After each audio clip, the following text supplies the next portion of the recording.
Good afternoon. Good afternoon. I greet you in love and with a hoping that there is a lot of grace. What you hear in the background is an artist that I love, Anita Wilson, singing Jesus Will. And if this isn't the beginning of Jesus Will, I don't know what is. Let me tell you how I got here. My name is Dave McAllister, and I'm an ordained minister in the United Church of Christ. Very important, not the United Church of Christ of God, the United Church of Christ, the UCC. We are a small but very progressive denomination in Christendom. And in addition to being a minister in that denomination, I am also a queer person, meaning I am same gender loving. I love beautiful women, and when I am fortunate, beautiful women love me back. Uh, I am a parent and very proud of that title. It is the best title that I have in the whole world, and I only don't put it first so that I don't embarrass my adult children. I also have grandchildren, which is amazing and scary at the same time. I call my grandchildren the littles. In addition to that, I have a diagnosis of bipolar 1 disorder, which is how I got here to be with you today. There are many things I have done online over the years, but none as vulnerable as this. So I have a thing I do on Facebook Live called Dance Breaks, and they are phenomenal. If you ever have a chance to stop by my page there, Davita D. McAllister, please do stop by. It's DA space capital VITA D McAllister, and the dance breaks are on Mondays and Fridays. On Mondays, they're at 11:45 in the morning. We do gospel. On Fridays, they're at 4 o'clock in the afternoon, and we do funk. And when I tell you we get down, we get down. So that was my foray, right? I would do dance breaks in addition to working in a life of ministry. And especially at the beginning of the pandemic, it was a wonderful way for us to like work out some of the anxiety, some of the stress, some of the fear, some of the worry that so many of us were feeling and experiencing because we just didn't know how long the pandemic was going to last. We didn't know what it meant. And so being able to dance and be with each other was great. And in the beginning, I was doing that. I was having a phenomenal time. I did it one day in the middle of prayer. I was pastoring a church. And at the end of that prayer, I thought, let's have a dance break. It was dance breaks for something I used to do with young people when I was a youth minister years ago. And so the dance break portion of the prayer really worked for people. They were much more interested and involved in the dance break than they were in the prayer. Charge it to me and not to prayer. And so the next day I thought, let's have another dance break. And we did. And before I knew it, there was a community of people who were coming together and we were dancing and I was greeting them and we were having a phenomenal time, a phenomenal time. And then all of a sudden the dance breaks kept growing and they went from one a day to a couple times a day. And then they went from, maybe Monday, Tuesday, Wednesday, Thursday, Friday to all of a sudden the weekends. And before you knew it, I was dance bracing all the time. I was doing it all the time, every day, multiple times a day. I was working on playlists. I was working on the music. My life was just consumed with these dance breaks, and I got so much joy and energy from it. The problem was my life was consumed because I was manic, and I didn't know I was manic. I didn't recognize that's what mania looked like. Now, if you don't know anybody who is bipolar, 1 or 2, let me tell you, it is possible to have this disorder and not to know it. It's possible to be an adult and not to know that you have this disorder. What shows up more often is the depression, and that people recognize when you don't look like yourself, when you don't sound like yourself, when you're not speaking like yourself. People get that part. But the mania part, nobody knew I was mania and manic, including me, because I have a big personality, because I have a lot of energy. My name, De Vita, literally means the life in Italian. I go by day for short, and I often say it's the opposite of night, right? For this way of kind of acknowledging this energy and enthusiasm I have in life. I don't drink coffee because I got enough caffeine internally on my own, is a joke that I make. And so when I was manic, when I was out there and I was dancing and I was bringing joy and love and laughter to the people, nobody noticed. I didn't notice. They didn't notice. Nobody noticed. It wasn't until I hit the depths of depression that we all noticed that something was horribly wrong. And before you knew it, I was leaving my church. I was having to leave the apartment and the home that I had built in Boston, Massachusetts. And I was returning to my sister's home and hoping that she would take me in. And she graciously did. And then I went through two of the worst years in my entire life. I mean, a depth of depression that I can't really explain. If you've ever been this depressed, you know what it is. There's a level of depression that you reach where you just can't talk to people. Not because you don't love them, not because you don't want to talk to them, but you can't talk to them because every day you talk to them, you're going to give them the same answer. And every day they're going to ask the same question, how you're doing. And you get to the point where you don't want to have to say again, I'm in the exact same space I was in yesterday or the day before yesterday. You just don't want to have to say it again. And there's a moment in which it feels like you have to perform for other people. You know what I mean? Like you got to help them feel better about the fact that you don't feel good and you ain't got it. You don't have the energy to do it. You don't have the strength to do it. You don't even have the desire to do it. Trust me. And so you don't.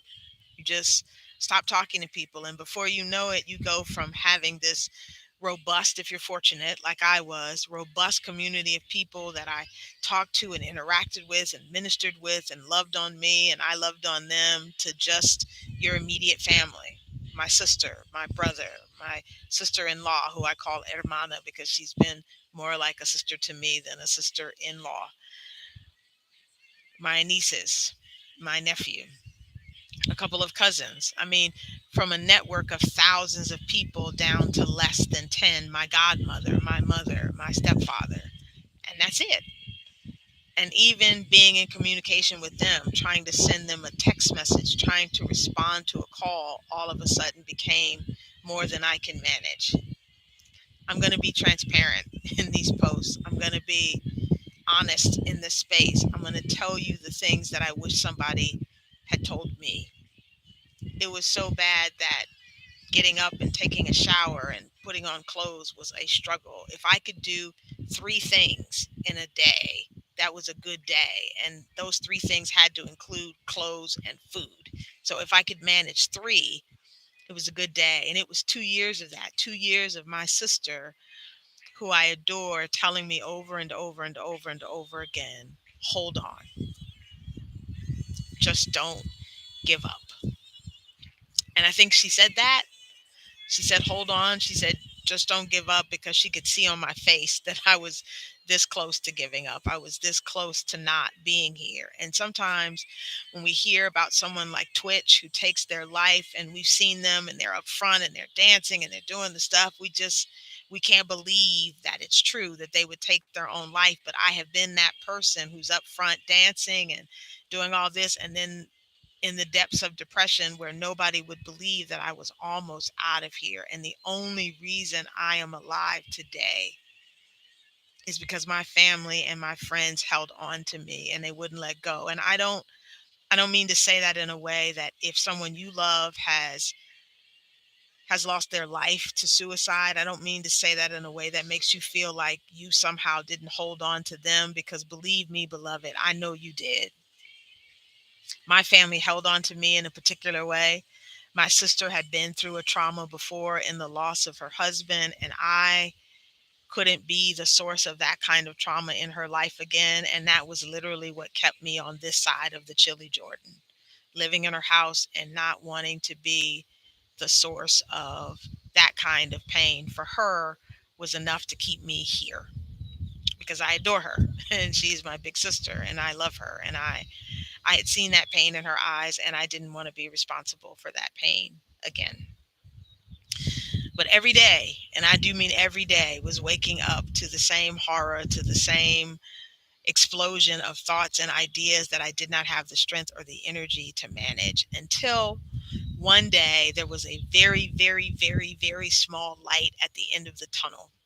It was my cousins calling me, and they were calling because my aunt had had what we believed was a stroke, and they were asking me to come to the hospital to be present to them. And nobody had asked me to minister in almost 2 years. No one had called upon that side of me. And I got up, I mustered, I went to the hospital, and being there in the hospital with them, just having a ministry of presence was the beginning of me coming back to life. And when I came back from the hospital that day, I was down for the rest of the week. That was it. I put on clothes, I'd gone outside, I had exceeded my three things, and so I wasn't able to do anything for a while. And then they called again, and I went back again, and it was like that for a few weeks. And then my aunt passed away, and then there was another set of calls from the same cousins. Could I help with the funeral? Could I help with the services? Could I help them figure things out? And all of a sudden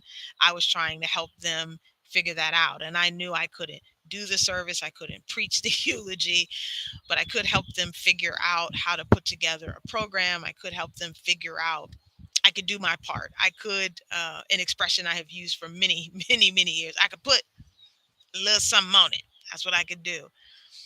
And then after the service, I started calling my cousins and texting them. And really, I started texting them every morning. And it was the first thing that I had been able to do repetitively in over 2 years. I couldn't do anything back to back for 2 years. I want you to imagine that. I couldn't do it. I couldn't get up and wash my face 2 days in a row. I couldn't get up and have breakfast 2 days in a row. So being able to send a text message to my cousins 2 days in a row was a big deal for me in the midst of my depression. And 2 days turned into 3 days, turned into 4 days, turned into 5 days. And I did it because when I was at that service about my auntie, their mother, I heard these amazing and beautiful things that people were saying about her. And I just remembered thinking in my depression, if I die right now, what will people say about me? What will be the lasting memory, the image, the idea about me? And I didn't want it to be what I thought it would be at that moment in my depression. I wanted it to be something else. And I heard um, a story by Will Smith where he talked about Floyd Mayweather, Money Mayweather, calling him like every day after the Oscar slap, and how because of that the two of them were going to be friends for life, and he loved him and he supported him. And I thought, I want to be that to somebody. I want to be the person that somebody else says excuse me, at my worst time, this person was there. I want to be that. And so I thought I can be that for my cousins. And so I started sending them text messages in the morning or in the afternoon, and I would send it not the same time because I couldn't manage that, but I'd send it. And a couple of days passed into a week, passed into 2 weeks. And then all of a sudden, when I was talking to my therapist, I felt pride. I felt proud because I had been able to do something repetitively. And I started crawling my way towards the light that their need of me had created. And after walking along the charred bits of glass that depression leaves in its wake, um, my sister came back to me and said, "You got to get a job." It's been this much time, and she had been housing me, feeding me, clothing me, doing all of the things. And so she was like, "You got to get a job." And we had seen another auntie in the context of those services, and that auntie wasn't doing well. And she was like, is that what you want for your future? And I did not. And so I started trying to get a job, and I could not do a resume. I couldn't put the words together for a resume. I couldn't write. I couldn't think straight. I couldn't maintain my short term memory. So my godmother started helping me, and I found a website where you could literally just type in minister, and then it would produce like generic things that ministers did. And I cut and pasted those generic things into into a resume and put that together. But then I had to figure out what I wanted to do. I knew I couldn't do ministry, but I'd always loved kids. And so I found a position where I could work directly with kids, and I applied and I got the job. But glory to God. But then I had to try to figure out how I was going to manage being in a training for 2 weeks because I hadn't even sat up in a chair for a day. And all of a sudden I was going to be in training for 8 hours a day for 2 weeks. And it was the biggest stretch I had ever done in my life and the scariest thing I had ever done in my life. But I did it. And because I did it one step after the other, I started to get better. Well, needless to say, as all of this is happening, I start looking a little bit more like myself because I have to get up and get dressed to go to these sessions. And and after I start looking a little bit like myself, and I start calling people on the way to work or on the way back to work, which meant I was starting to expand my community, I noticed this weird thing was happening, which is the more I look like myself, the more people assumed that I was well. And if you've ever been this kind of depressed, you know what I'm talking about. The looking like yourself comes way before the feeling like yourself. And so you're out of the gray sweatpants, right? You're out of the rubber waist, right? You're putting on clothes again. You care about clothes again, but you can't do all the other stuff. The rest of you hasn't come online like a computer. But people see that, and all of a sudden they're like, oh, you well, how about this? And what about that? And you used to do this, you used to do that. And how about, and you should, and you. And so I put out this video on my Facebook page because I wanted people to know just because I look well don't mean I'm well. And I also wanted to thank my sister and my brother and my cousins and this host of friends who had sent me money and checked on me and texted me and called me and left me messages. My godmother, who had been sending notes to my kids when I couldn't communicate with them on a back to back, day to day basis. And just all of these folks who had literally held me together for these 2 years and held me in love. They held me in love. And I wanted to thank them. But I also needed to say to this wider group of people that I was now starting to get connected with again, I look well, but I'm not well. I'm in recovery. And I was trying to do that on an individual basis. And child, it was wearing me out. Okay. As much as I like people having to tell and rehearse the story for each individual over and over again, it was more than I could manage. So I did the video because I thought the video was a quick and easy way on Facebook for me to communicate with a wide number of people so I could start making my way out into the community, but I could do it in a way that was safe for me.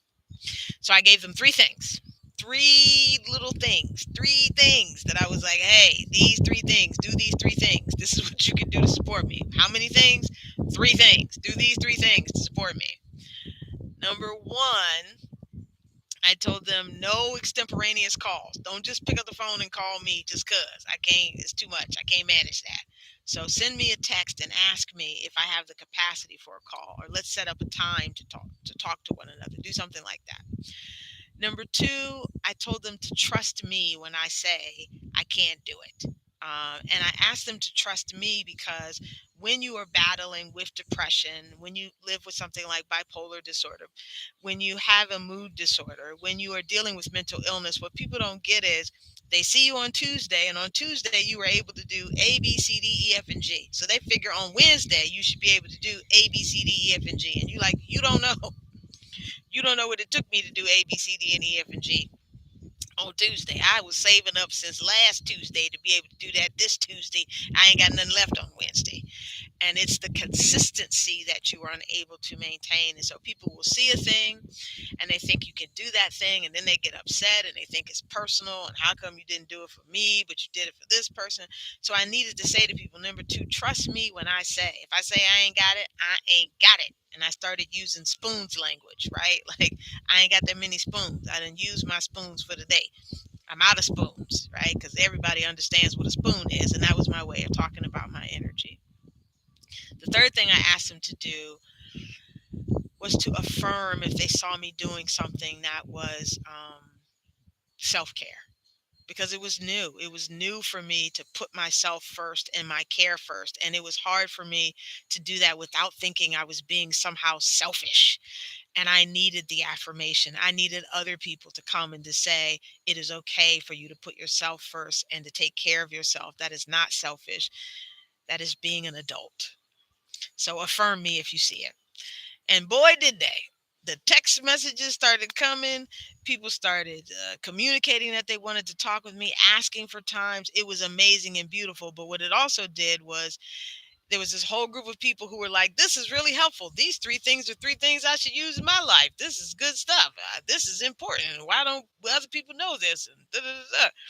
And so I was like, well, maybe I need to put a channel together and develop some content, because responding to other people's needs is part of how I started crawling my way out in small ways, responding to other people's needs. Not so much that I was doing things for others over myself, but finding the space between this is healthy for me, it helps me, and it helps other people. That is my new sweet spot.